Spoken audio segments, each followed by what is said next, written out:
Hello, conspiracists. Let's get it started without wasting our time. What happened in the chaotic moments before George Floyd died? The episode began with a report of a $20 counterfeit bill. It ended in a fatal encounter with the police, which the authorities have described in detail for the first time.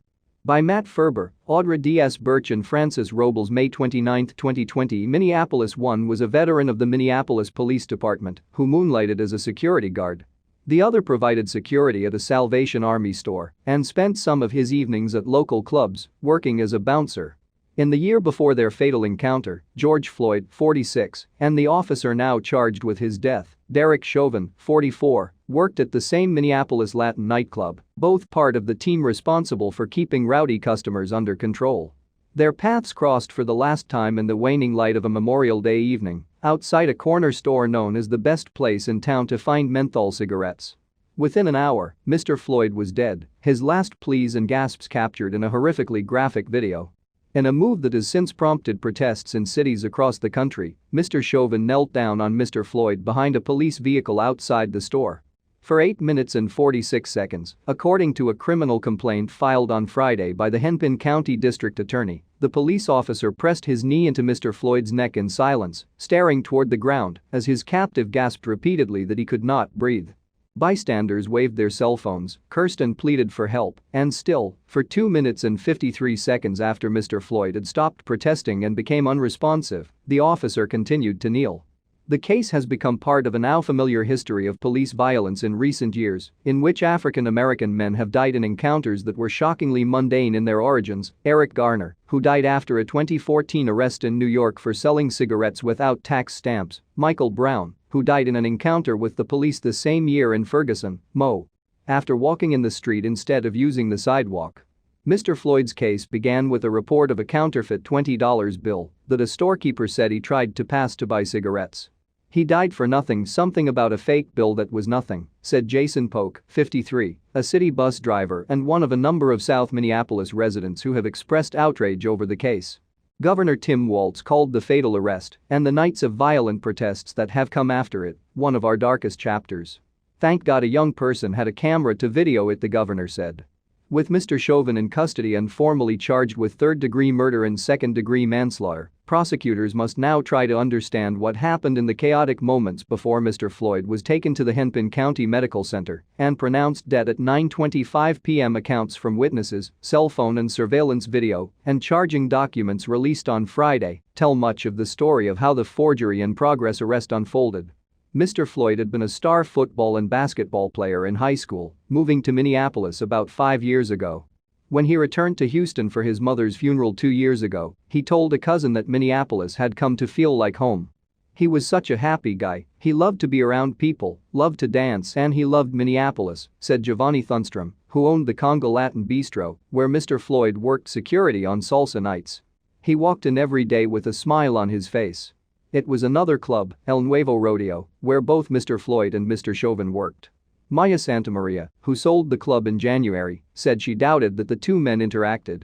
Mr. Floyd worked the occasional weeknight, she said, while Mr. Chauvin worked security on weekends over the past 17 years. Sometimes during the club's boisterous urban nights, she said, when it draws a primarily African American clientele, Mr. Chauvin was sometimes overly aggressive with customers, sometimes using pepper spray, she said. I did have words with him on various occasions when I thought he was not reacting appropriately based on the situation at hand, she said. It was like 0 strikes and you're out. Mr. Floyd's younger brother, Rodney Floyd, 36, said he was the center of any room he walked into. Always smiling, always somebody you could talk to and know that you would not be judged. The fatal encounter began just before 8 p.m. when Mr. Floyd entered Cup Foods, a community store run by 4 brothers, and a store clerk claimed that he had paid for cigarettes with a counterfeit $20 bill. The police got a call from the store at 8:01 p.m. Someone comes our store and give us fake bills, and we realize it before he left the store, the caller said, according to a transcript released by the authorities, and we ran back outside, they was sitting on their car. The store clerk demanded the cigarettes back. But he doesn't want to do that, and he's sitting on his car cause he is awfully drunk, and he's not in control of himself, the clerk said, according to a transcript of the call to police. He is not acting right. The dispatcher pressed for a description, and the caller described the man as tall, bald, about 6 feet tall. Is he white, black, native, Hispanic, Asian? Something like that, the caller replied. Which one? White, black, native, Hispanic, Asian? No, he's a black guy, the caller said. Not long after, Angel Stately, a regular customer and former employee, arrived at the store looking for menthol cigarettes. The police were already outside. Ms. Stately said the clerk, a teenager, was feeling bad. He had called the police, he told her, only because it was protocol. The clerk held up a folded bill and showed it to her. The bill was an obvious fake, she said. The ink was still running, she said. Ms. Stately said she saw an officer approach Mr. Floyd with his hand at his gun at his hip. The charging documents say that officers found Mr. Floyd in a parked blue car with 2 passengers. Soon, additional police units arrived, and the officers tried to get Mr. Floyd into a police vehicle. But he struggled.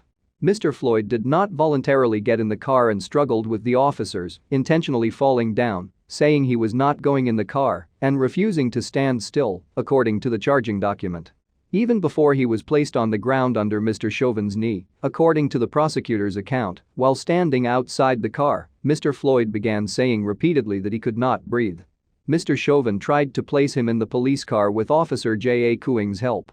At 8:19, Mr. Chauvin pulled Mr. Floyd out of the passenger side of the squad car. Mr. Floyd hit the ground, face down, handcuffs still on. Mr. Cooing held Mr. Floyd's back, while Officer Thomas Lane held his legs. Mr. Chauvin lodged his left knee in the area of Mr. Floyd's head and neck, the documents said, and Mr. Floyd continued to protest. I can't breathe, he said repeatedly. He called for his mother. He said, please. One of the officers dismissed his pleas. You are talking fine, one officer said, according to the charging documents. At least one officer was worried. Mr. Lane asked if the officers should roll Mr. Floyd over on his side. No, staying put where we got him, Mr. Chauvin replied. I am worried about excited delirium or whatever, Mr. Lane said. That's why we have him on his stomach, Mr. Chauvin responded. At 8:24 p.m., Mr. Floyd stopped moving. Mr. Cooing checked Mr. Floyd's right wrist for a pulse. I couldn't find one, he said. Still, none of the officers moved. At 8:27 p.m., 8 minutes and 46 seconds after he had lowered himself onto Mr. Floyd's neck, Mr. Chauvin finally released his knee. The medical examiner's office listed the time of death as 9:25 p.m. correction. May 29, 2020. Because of an editing error, an earlier version of this article misidentified the individual who sometimes acted aggressively while working at a nightclub. It was Mr. Chauvin, not Mr. Floyd. Matt Furber reported from Minneapolis, Audra D.S. Burch from Hollywood, Florida, and Francis Robles from Key West, Florida. Manny Fernandez contributed reporting from Houston. Susan Beachy contributed research. If you liked the video, please hit the like button on this page and subscribe if you would like to hear more. The more likes and subscribes, the more videos.